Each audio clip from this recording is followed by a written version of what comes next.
2023 Marine Corps Marathon. Let's dive into the nitty-gritty. First of all, we're going to dive into the pre-race information that you need to know of before you arrive at race day and some of the start times and that kind of thing.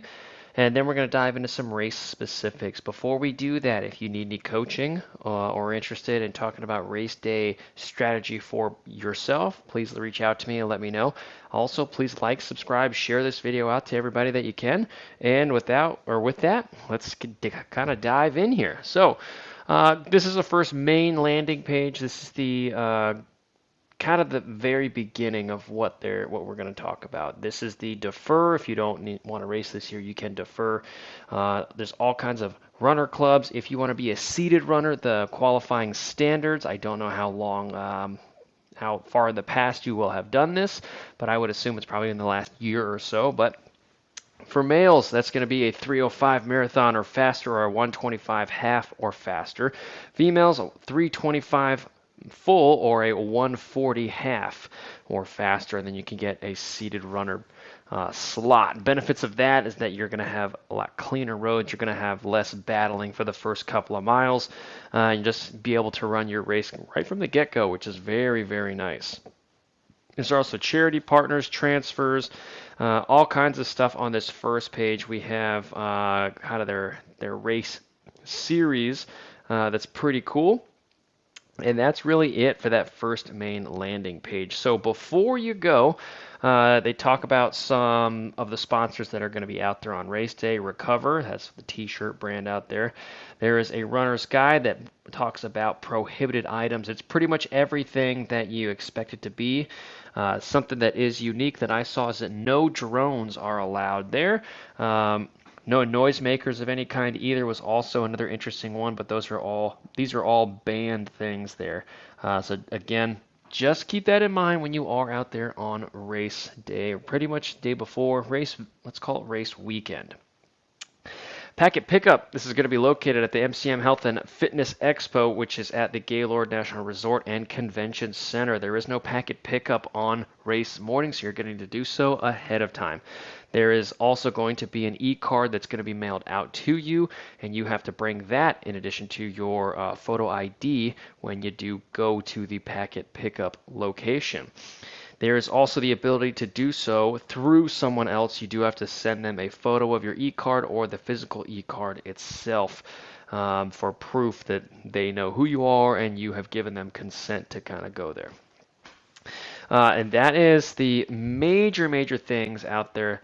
Last big thing is the spectator track a runner. There's the ability to do so on race day. You can keep track of your runner, and that is a great thing to do. Some of the tips were really great here. Respect the course, timing. Make sure you have your timing chip associated with your bib. There's no timing chip. It is on your race bib. Getting around by the metro, that's going to be your best bet on race day. This is a very busy day, and the metro is very accessible, and it drops you off pretty close to where you need to be. Use the tracker here, be social. And when you do reunite with your runner, there's going to be towers of the alphabet after the finish line. They have suggested you use the first letter of the runner's last name at the pre-planned location to reunite with your runner afterwards. You can also register to be a volunteer, which I'm sure they would really appreciate on race day. Next up is kind of starting to get into the meat and potatoes of the race here. The runner's guide here, we talked about the prohibited items, the village map here, which is, I can't find it. Here we go. The runner's village map. So this is going to be our starting spot out over here for the 50K and the marathon, which is a little further up ahead. This is going to be your security checkpoint right through here. There's going to be lots of porta-johns scattered around here. This is the MCM 4-star tent right through here. This is the baggage area for your morning clothes bag right through here. And that is pretty much it for the village area. As we continue to go down here, the start time of our race happens at 7:55 a.m. Water points out on the race. There are 12 of them. There's also going to be one at the end. Another cool thing is there's going to be a cupless station of self-serve water on the 14th Street Bridge.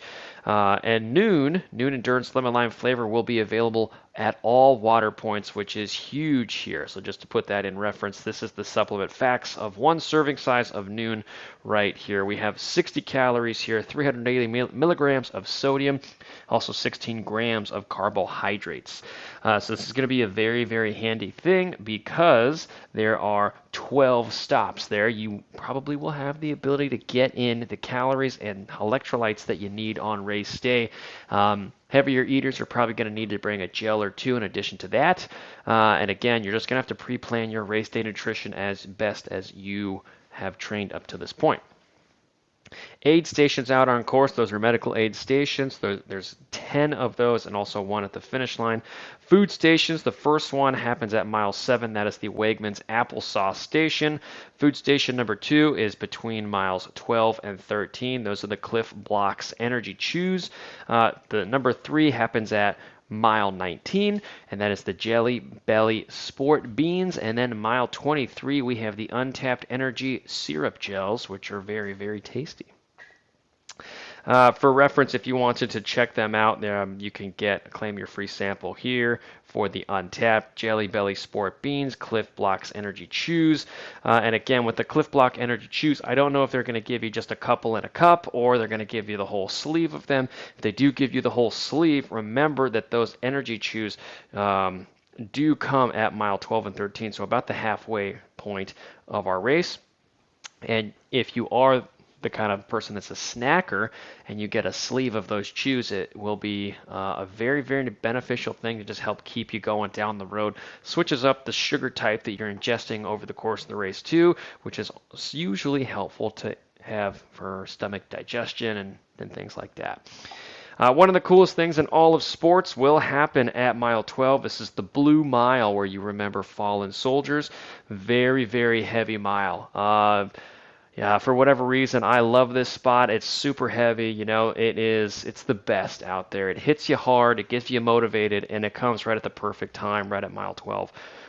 Blue Mile, one of the best things in sports there. They talk about hospitality a little bit more with the Cliff Builders protein bars and things like that with the other sponsors over here.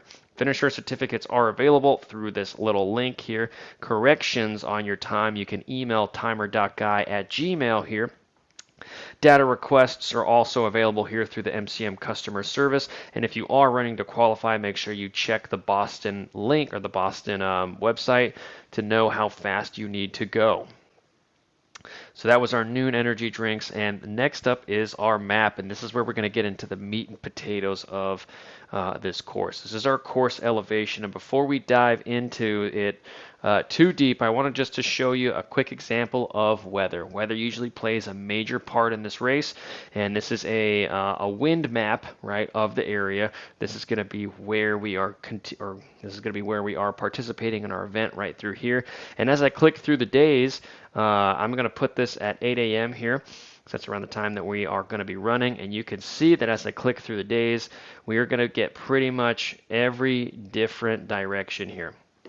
So you're not going to be really sure what the weather is going to be. Just expect the unexpected. A day or two beforehand, you can get a decent gauge of what it's going to be.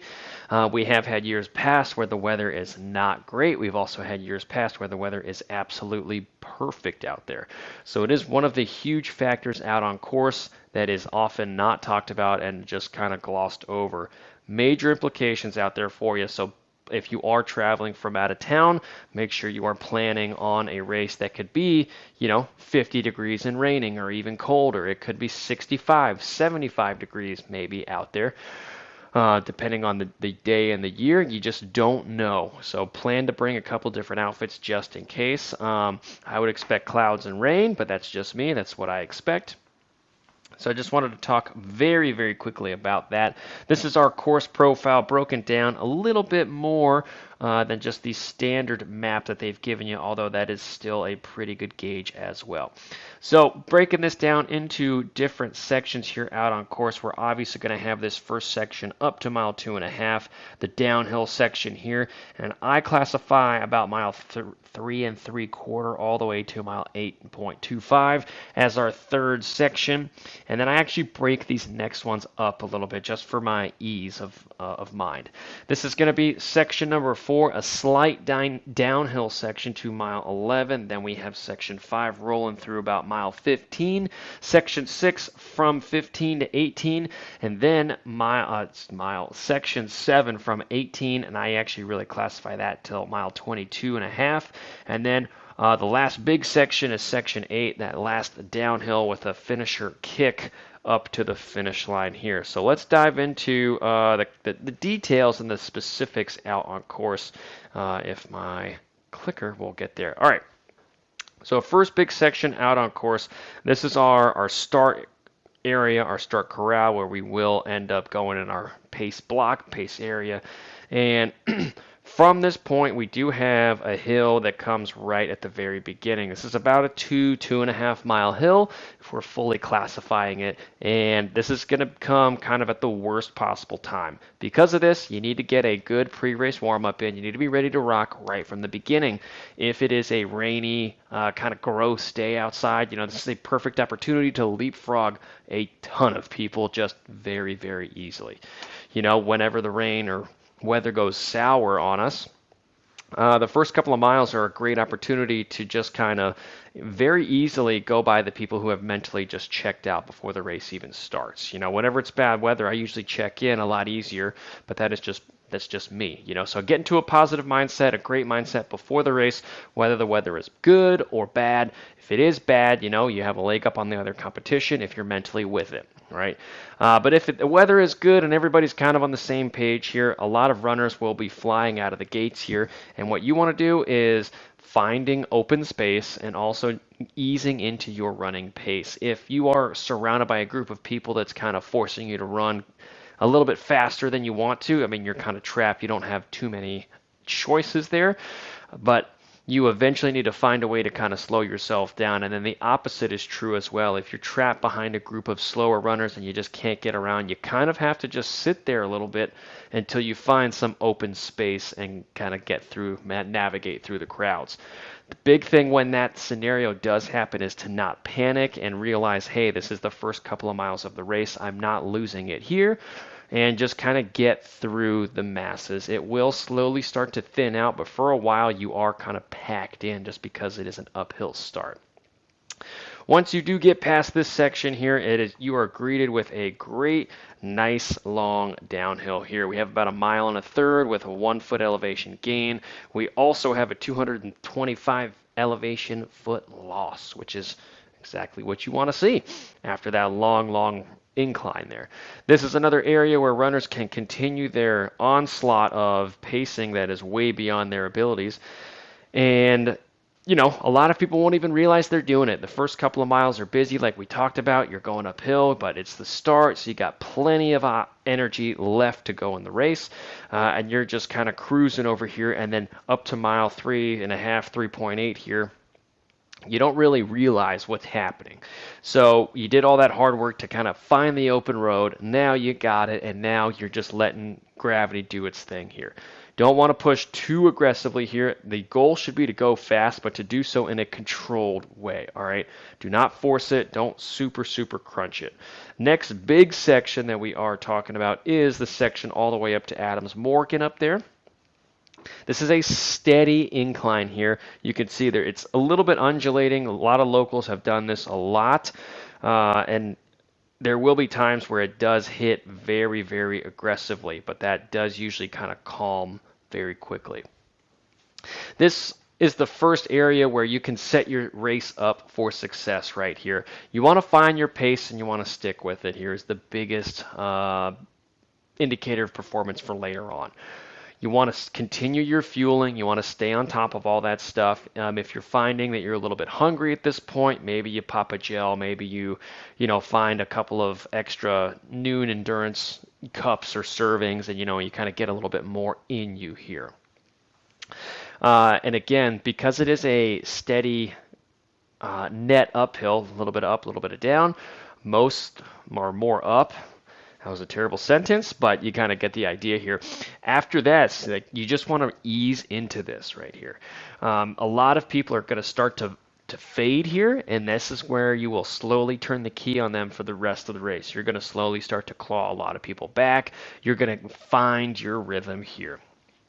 Afterwards, what everyone wants to do after Adams Morgan is when they come back down here, they want to fly back down. And again, just like when you went up, it is a net downhill, yes, but you could see here that it's mixed with a bunch of ups and downs. You're never really doing one thing here up until this point in the race. You're usually going up, you're going down, you're doing a combination of it, and you're never really running flat for very long yet.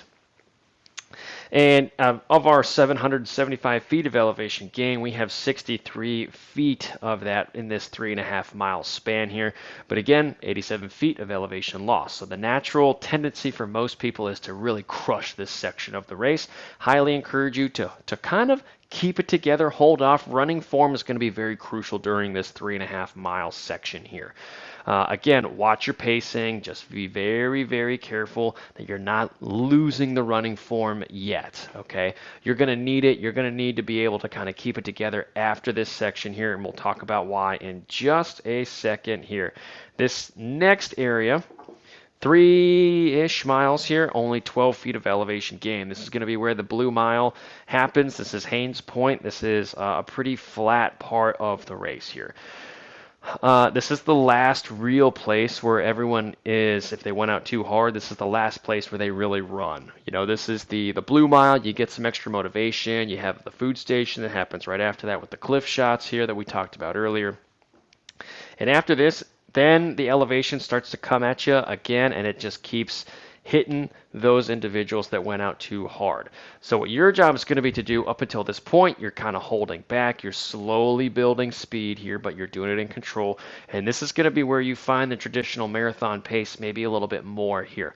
This is the first opportunity that you have to go a little bit harder in the race without any major consequences. But the big thing is a little bit harder here, because if you are paying attention here after this section, we're going to highlight the next big one, and that is a 4.5, 5 mile section here where you run the mall. And you have 86 feet of elevation gain. It's a net uphill, but it's an undulating uphill, and these hills are going to get, they're not super long, right, aside from a couple of places, but they just get a little bit harder as the run goes on. Not because they're more and more steep, it's just because the miles are going to slowly start to creep into your legs here. So these are going to be a little bit more painful as the run goes on. So as you hit this section, this is one of the biggest keys out on course right here, this 5 mile section. Be mentally strong going into this, just like you were mentally prepared to do your thing those first couple of miles into the race. Be mentally prepared to work here. After this section, we have 6 miles left. Once a lot of runners hit that 20-mile marker, it is a major mental barrier for them. And I would kind of view it as once you hit that 15-mile barrier, then you should be like, okay, I know I'm going to finish. I know I'm going to have a great time. For 15 miles, that was always my cue. All right, I got 11 miles left. I've ran 11 miles so many times. We're going to do it one more time here. So find your mantra, find your thing. Use the blue mile and the back half of Haynes Point to set yourself up for success here. That's why I said you can go a little bit faster. It's a flat area, but you need to do so within your capabilities, because your effort level is going to be higher here, but your pace is going to be a little bit lower here. And so that's the big key there. Next big section here is the bridge. This is a wrong elevation here. It's a little bit higher than that. This in reality kind of connects the two up here. So with this, the terrain gets a little more rocky here. This is an area where you are exposed to the elements out here on course. So again, depending on what the weather is doing, this section can be very, very easy or very, very challenging. Think back to the wind kind of display that I showed you guys. Whatever is going on that day, the wind can be rolling up the Potomac one of two ways. It can also be coming any number of directions out there. So be ready to battle the wind, and a lot of people have to really battle by the time they get to the bridge out there. Beat the bridge for sure. Last big section out on course, we are talking about the very end here. We're just going to highlight the rest. After you get past the bridge, you do a couple of zigs and zags, and this is kind of a rocky little place, but by this point, most people's motivation is ready to destroy everyone out there. It's a really cool sight back there. Not a lot of spectators happen through here, so it's kind of runner heaven, a lot of runners it's just they're the only ones back there at this point, and a lot of people really kind of vibe off of that by the time they get here. So a really, really unique part of course, and as we go back past our start spot again, we do have an incline back up to the Iwo Jima Memorial right through there, and that is our final kick to the finish line up 26.2 miles for your 2023 Marine Corps Marathon. Something that we haven't talked about is their official map out on course. This is the mile marker here. Water points are scattered right throughout here. Keep in mind that there are 2 right there. So this is a cool little map that you can kind of play around with. You can see the blue mile here. If I take the water points off, you can see the aid stations, the spot where there is aid out there. You can also see the food stations that are out there, are the ones that we mentioned at the very beginning of that, the cliff blocks being right there. Shuttles, you can also see those 2 areas right there, and the points of interest are very cool. For instance, if you click on this is the Beat the Bridge spot. This is the area where you have to be for one of the time cutoffs. I believe they call it a gauntlet area. I think there's 5 gauntlets out there. So that is our 2023 edition wrap up. Again, I'm not going to give away all the secrets. I'm going to kind of save a couple for our athletes. But if you do have any questions about the course or any pacing strategies, please reach out to me. I'll happily talk to you about them. And good luck to everybody in 2023. And once again, if you have any coaching needs also, please reach out to me. The link is in the bottom of our comments section. And good luck to everybody racing this year at the 2023 edition of the Marine Corps Marathon, a classic.